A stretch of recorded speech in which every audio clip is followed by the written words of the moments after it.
abonnés, chers pêcheurs, bonjour. Aujourd'hui dans la petite vidéo, nous allons voir comment je conçois le repérage de mes futurs postes à carpe, de mes futures sessions. Je vais vous emmener sur plusieurs postes, parce que chaque poste est différent, chaque approche de pêche est différente. Et voilà, pour en tirer la meilleure partie de notre future pêche. Allez, on va aller sur le poste 1. C'est parti.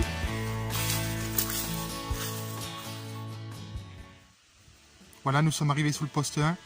Nous sommes à la sortie d'un virage. En plus de ça, on a la chance d'avoir le courant qui vient taper dans nos pieds. Ce qui se passe, c'est au fond de l'eau, c'est avec le courant, il y a une accumulation de déchets, de nourriture qui va venir se déposer sur cette petite cassure. Voilà, c'est un poste vraiment à exploiter. Parce que vu la nourriture qui se dépose à la sortie d'un virage, les carpes elles se viennent se nourrir dedans.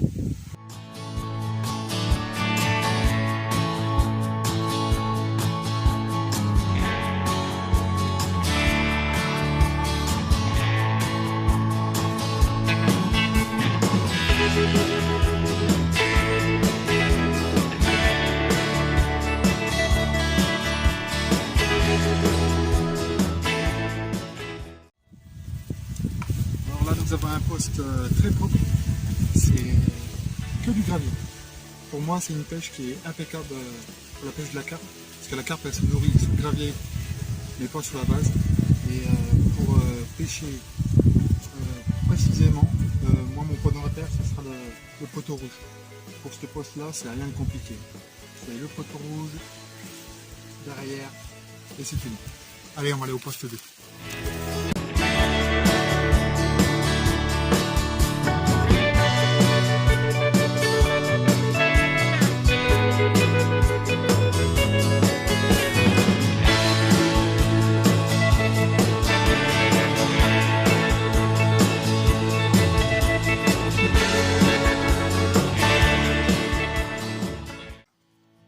Alors voilà, on est arrivé sur le poste 2.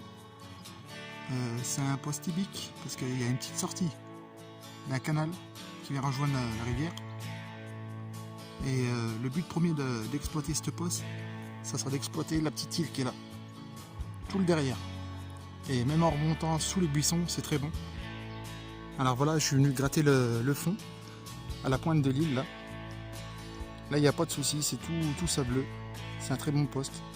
En plus de ça, il y a des arbustes tout le long là, avec des fruits, des baies rouges, des mûres, que quand ils vont être bien mûrs, ça va tomber dans l'eau, ça va être des vrais aimants à carpe. Et en plus de ça, j'ai repéré une autre cassure plus loin là-bas. Ce que j'ai fait, j'ai clippé mon fil, j'ai ramené ma ligne, et je vais vous faire une petite astuce pour voir pour la prochaine fois, pour tomber au même endroit quand vous allez pêcher. Alors voilà la petite astuce pour savoir combien de distance que j'ai trouvé ma cassure. Je prends mon plomb, j'ai planté 2 piquets à la longueur de la canne. Je vais mettre le plomb ici. Et comme j'ai clippé le fil, il n'y aura plus qu'à savoir à compter le nombre de tours qu'il faut.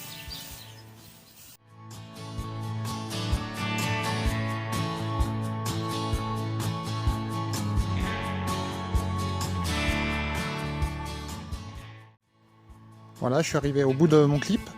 Voilà, il va rester à compter juste le nombre de tours que j'ai fait entre mes 2 piquets pour savoir la longueur. Et le jour que je vais revenir pêcher ce poste, il ne restera plus qu'à compter le nombre de tours et je vais tomber automatiquement au bon emplacement. Ben voilà, une fois que vous avez trouvé votre poste, vous avez bien gratté le fond, tout ça, vous avez touché du gravier en grattant le fond, vous avez bien trouvé votre poste. Moi je vous conseille c'est de bien noter sur une petite carte l'emplacement. On a vu la technique avec les 2 piquets pour voir la longueur, pour trouver le même emplacement le prochain coup. Tout ça il faut noter, il faut prendre des notes, c'est des indices importants pour les prochaines pêches que vous allez faire. Allez, on part sur le 3e poste, c'est parti.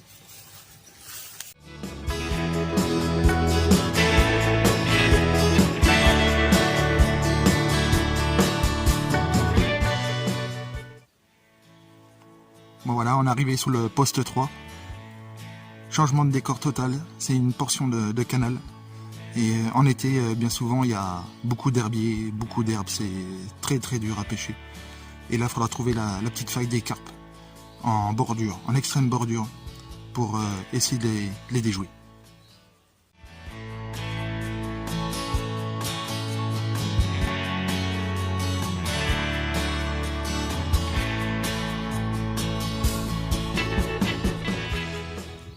Voilà, ben là je viens de trouver une petite trouée que les carpes sont venus passer par là, ils sont venus se nourrir. On voit très bien le sable qui a été retourné, qui est bien propre. Ça fait une belle petite plaque. Ça sera des spots à exploiter.